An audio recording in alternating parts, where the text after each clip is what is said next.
Hey everyone, just give me a moment, I'm setting things up.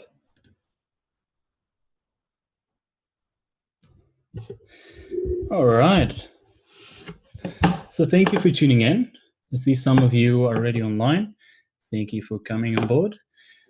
Okay, so since you're here, you most likely have an idea in mind.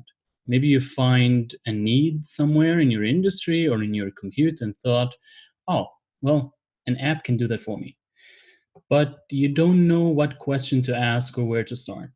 Well, you're not alone. I get approached every day by someone who had an idea sitting in the back of their head for the past 2 years and didn't know that it was very possible to make it a reality. I'll cover 3 main points in this webinar. How much do apps cost to make? What is the process of making an app? What are the most common problems and mistakes that you're likely to face in making an app? And at the end of the webinar, we'll have around 10 to 20 minutes for any questions. Okay, so how much do apps cost to make? So we'll start with the most common questions. How much do apps cost to make? Instead of giving it a dollar amount that might differ between a company and another, I'll give you instead a number of hours that wouldn't or shouldn't raise a debate. Talking about web and mobile applications. An application that requires a sign up, a login plus some different user roles and some logic such as sending out emails would take normally between 30 to 50 hours to make. That's a single week if you hire a full-time developer. But I'm talking about a very basic application. So how do you know where your application sits? How do you know if your application is considered complex or simple? Well, look at it this way.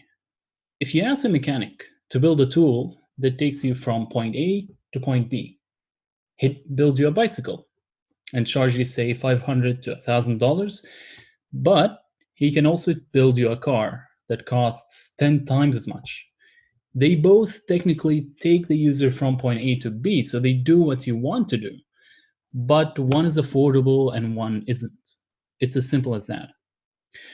So the first step in pricing an app is knowing what it's for. What is its backbone feature? What new value that you offer to your clients that no one else offers? To take an example, say you want to build a project, a bidding application for a particular industry where you have project owners and bidders, and the project owners post projects and the bidders bid on them and the project owners choose one of those bidders. You also want a payment between the project owner and the bidder to go through the app. And you also want them to be able to hire multiple bidders. Share that project with someone else, so there can be multiple project owners or one project owner and multiple managers for a single project. Allow them to have a chat and have video calls through the app. Allow them to manage the project by tracking tasks and adding them and assigning them to different bidders. How does the app sound so far? Great, doesn't it? It's the full suite. It's the best thing. An app like that would take around 300 to 400 hours to make. But a minute ago, I said an app with a sign-up option, multiple users, and some logic like bidding would take between 30 to 50 hours. So what happened? Well, here's what happened. Your application's core value here is offering the client the ability to create a project and offering the user the ability to make a bid. Without that feature, you wouldn't have an application. That's the main solution that all other features revolve around. The rest are just things that would be nice to have, but your application's livelihood doesn't depend on them. Take Facebook, for instance. Facebook didn't have the wall, aka the timeline, when it started, and it took less than a month to launch. Mark registered the domain name on January 11th and released the site to the public on February 4th. So in terms of hours, the initial version of Facebook took, and at that time called the Facebook, it took around 200 to 150 hours to make. And then they continued to do more and more work over the years. after it had already proved that it has potential. Note that the technology was different back then. That was back in 2004. If we were to rebuild an initial version of Facebook with today's technology, it would take around 50 hours. Yep. When I asked some of my clients, how long do you think Facebook took to build? And what do you think the team who built it looked like? I can always see from the impressions on their faces that they are imagining a room full of people wearing glasses, white coats, and beeps and lights all over the place with these large servers. And the answers I got were always in years. Truth is, it's just a group of guys sitting in their dorm excited about what they're doing, and they took a month or less to finish it. So, back to the original question. How much does an app cost to make? In my personal opinion, an initial minimum viable product, otherwise known as MVP, and we'll discuss more on that later, should take between 50 to 100 hours to make. An average Australian developer would charge between $60 to $100 an hour, which makes the cost between $3,000 to $6,000, or between $5,000 to $10,000 if you're developing with an average Australian company. But there's more to it than just development, which brings us to our next topic. What is the process of developing an app? When do I start marketing? Do I need the full version to market with? And how do I know if my customers will like my app? So the first phase, or the first stage, is validation. You have an idea for a great and wonderful app. How do you know that others share your vision and will pay you to use it? You're, of course, entitled to your opinions. You can say that, I guess that many users will use it because and because and because, but you're not entitled to facts. You have to actually prove that your application fills a need in the market and that there's a group of people that are willing to pay for it. How many feedbacks are enough to prove it? Well, it depends on how much you want to make in revenue. So let's say you have an app, let's say, for example, you want to make a $70K a year. That's a low bar for apps, by the way. If your application charges the user $50 a year on an ongoing basis, then you need 1,400 users, ongoing paying users, to reach that goal. If you're selling an app for $5 per installation, then you need 14,000 users to buy your app every year. You get the idea. Calculate how many users you need to have a self-sufficient application and seek at least a quarter of that in validations. So for the $50 a year one, you need 350 validations. For the $5 per installation one, you need 3,500 installations. Of course, the more the merrier. The more validation you get, the better. So how do I get validations that many? Well, the most effective method to prove that something works is to actually make it and see. But that's also the least efficient method. When you don't want to take a risk with your time, your effort, thousands of dollars in validation. So what you're better off doing is seeking validation with any of these methods. So method number one, a landing page with a survey. Now you can create a simple landing page for free from Wix, Squarespace, WordPress if you're a techie. You have the idea for an app on there in the form of a quick video and a small survey asking them if they would like to be early adopters of the app. Don't mention any money. Instead, tell them that it's free, and we'll cover that point in a few minutes. Method two, prototype. A prototype of the app. Now, I'm not talking about the full application or full version, but what I'm talking about is a very simple static application, something that shows off what the app would do eventually in the final version. That can take less than 10 hours to develop. And if you'd only need that method, if your target audience are not tech savvy enough or your application is too complex to explain over a video or PowerPoint. The third method is an MVP app, short for minimum viable product. And that's mainly the right method for B2B apps. For business to business apps, if you can't sell it, then it's not viable. That's usually the case. This is where you develop the minimum amount and give it out there to the public and see how they would react. Okay, there are a couple of very good tools that I use to track the user's activity on the website or the app, and that's Google Analytics. And the second one is Hootsuite, where you can actually record what the users are doing and watch videos of how they are doing it using your product. Hootsuite wouldn't cover mobile apps. It would only work on web applications, while Google Analytics has a version for mobile apps.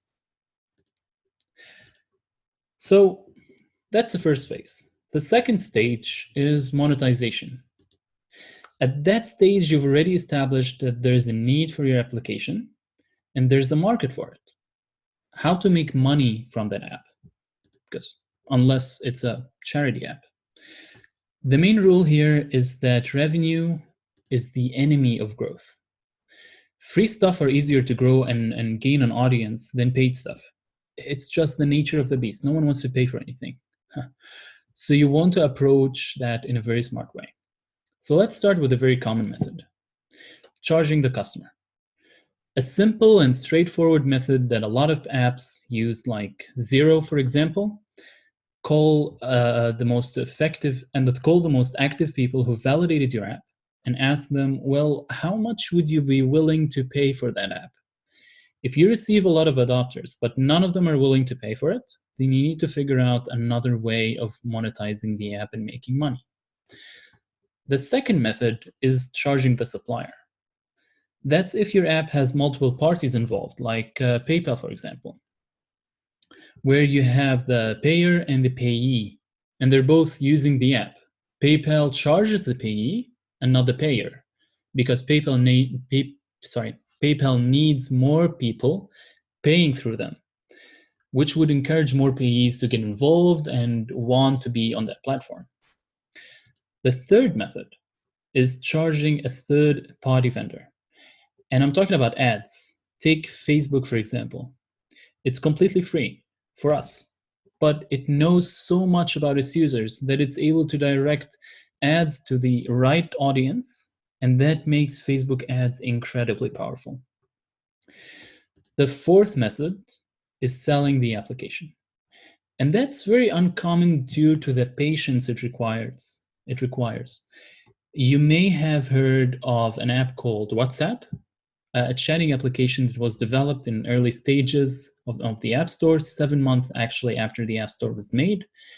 And because it's easy to use and there was very little competition out there, it made its way to millions of mobiles around the world and was eventually sold for $19 billion to Facebook.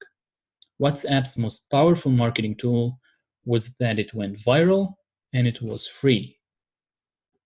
And it stayed free for a number of years, then got sold for the worth that it gained in having hundreds of thousands of users using it on a daily basis. So now, the fun starts. The third phase, after knowing exactly what you need to build, and we start talking more technical and breaking down the application into technical tasks and wireframes. So what we do here is that we describe the purpose of the app and what you're trying to achieve, the architecture of the system and how it will be built, integrations with third-party applications such as a payment system to charge the users, user dialogues that basically describe how the user is expected to behave using the application, the non-functional requirements, that is, if any human being intervention is needed at certain stages of the app to process payments, for example, or administer users, the database structure, and how we store that data in our backend. Basically, you'd end up with a few of these diagrams. Their purpose is to tell the developer how your application is meant to be built and what does it involve technically. It is extremely important to have a technical document if you're approaching or hiring developers directly, as it leaves very little room for interpretation. An average developer won't help you solve business logic problems. Rather, they'll build what you're asking for. If you didn't ask for a forgot password button, it won't be added in. So you need an architect. someone who's able to translate what you're saying into technical requirements. And if you're not a technical person and you're building a technical product, then you need a CTO or a company that would act as your CTO. However, the main thing you want to focus on here during the technical documentation is the wireframe. That explains exactly how the app would behave and where each page would sit. A wireframe doesn't have to contain the graphical elements of the app and the colors and such, but it has to contain the layout of the application. And that's where most of the work is done. Most of the work is before we get to the development part. This is where we find loopholes in the application and scenarios we didn't account for. Now, the fourth phase is design. After determining what we're building and its screens, we'd focus on how the graphical aspect of the app, we'd focus on the graphical aspect of the app, the colors, the logo, the look and feel of the application. Having an app that works is one thing, but having a design that makes it sexy is what attracts the eye and makes it very easy for the user to understand. For that, you need someone who understands user experience and has a really good taste when it comes to harmony of colors. Someone who's able to transform this into this. Fortunately for me, I have someone like that in my team, and their work is absolutely amazing. If you have been following our social media posts, you would see their work on almost a daily basis. The last step is development. At that point, we know that the idea is valid, it can be monetized, so it's worth building, it can be technically done, and the design is ready. If your idea was validated through the MVP method, like if it was a business-to-business idea, then you have already went through this. But if you followed other methods, then this is where we build our MVP. So what exactly is an MVP? In Wikipedia, it's defined as a product with just enough features to satisfy early customers and to provide feedback for future development. Just enough means it does what it's supposed to do and not much more than that. Remember that in this early stage, marketing is just as important, and you need to make sure to reserve some funds for that area. It's not an app that no one knows about, a perfect app that no one knows about is not worth anything. To take a good example of what an MVP, aka the first version, should look like. The Collect More app is an app that we built with Paul Metcalf last year, where you can enter in your debt details and it gives you an advice on how to collect your debt. This is the application that you know and love now. And that's the second version of the app. The first version was a smaller selection of the pages you see now in the app and didn't have most of the features it has now, but that initial version did its job. From it, Paul learned what would make the app more valuable and what features its users would need the most. Another example is Emovet, a survey application that we built with Phil that uses emoticons instead of the boring text. The initial version was the minimum amount of effort required for the app to do its job. The second version, it's much sexier and easier on the eye. Now, the third topic we're covering in that webinar, the problems or mistakes you might face when developing an app. Transforming an idea into an app is never an easy process. It'll take hard work and dedication from your end, because sooner or later you'll face problems, mistakes, and rewrites. There is no such thing as an overnight success. 100% of the world-class applications had to go through so much to get there. So here are the problems and mistakes you're likely to face while turning an idea into an app. I'm worried that someone might steal my idea. That's one of the biggest mistakes, and frankly, a very good way to shoot yourself in the foot if you hold back validating the idea because you're worried that someone might steal it. An idea on its own isn't worth anything, especially if it can be stolen that easily. Every now and then I meet up with a group of investors, and the one rule that I learned is that no one invests in ideas, but the people behind them. If the person behind the idea isn't persistent enough to go out of their comfort zone, grind and work hard enough through stressful times to get that overnight success, then the idea is worthless. People never steal ideas, they steal execution. Protect your strategy, but go public with your idea. The more feedback and validation you get, the better. Seeking a perfection in MVP. Being a perfectionist is a good trait, don't get me wrong. It means that you want the best. The problem with that is that your app will never be perfect. There will always be new features, new technology that will make it work better, faster, smarter. So people who have that trait tend to spend a lot of time and money on the development phase, but not so much time and money on the marketing phase. If you have a product that people like and are paying for, then it's a perfect product for them. To you, it may seem like an incomplete product, but your customers do not see that full picture.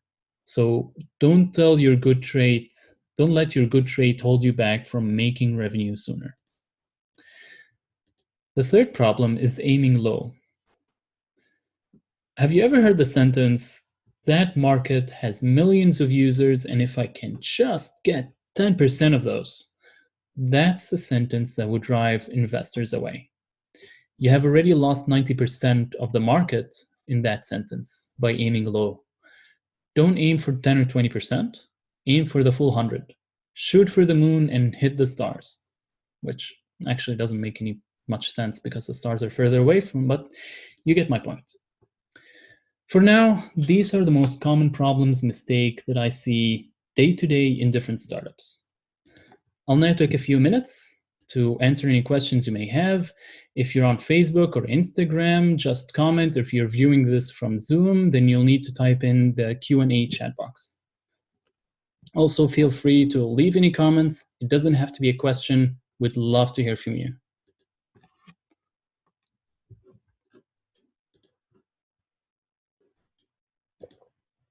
Okay, so I have a question from Anonymous. How do I get in touch with you guys, and what services do you offer? Well, you can get in touch with us through our website, anideaforanapp.com. You can send us a PM on any of our social media accounts. And the kind of services that we offer are basically what we covered in that webinar. So we do the whole thing from, let me go back, from validation, monetization, app spec, design, and development. And we continue to work with our clients to make version 2, version 3, version 4, and help them build their own tech company and manage it for them. So we're basically like their unofficial CTO. Another question from Anonymous. How do I know if my app will succeed? Good question. You don't. But the more validation you do, the better. The extra work you do on the validation phase, the more of a guarantee you have for your application to succeed. That's why you don't want to spend all your money on development and go ahead with the idea without spending a lot of time in validation first. Spend a few months in validating the idea. It's much worth doing that phase rather than go developing an application that no one eventually will need. Yeah.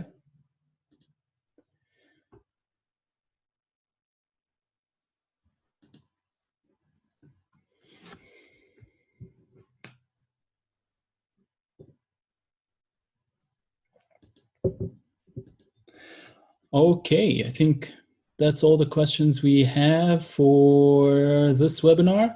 However, feel free to keep ask us questions after the webinar has ended. Send us, like I said, connect with us through our website, anideaforanapp.com, or send us a PM on any of our social media. We're on Facebook, Twitter, and Instagram. Thanks, and thanks for tuning in. Enjoy your day.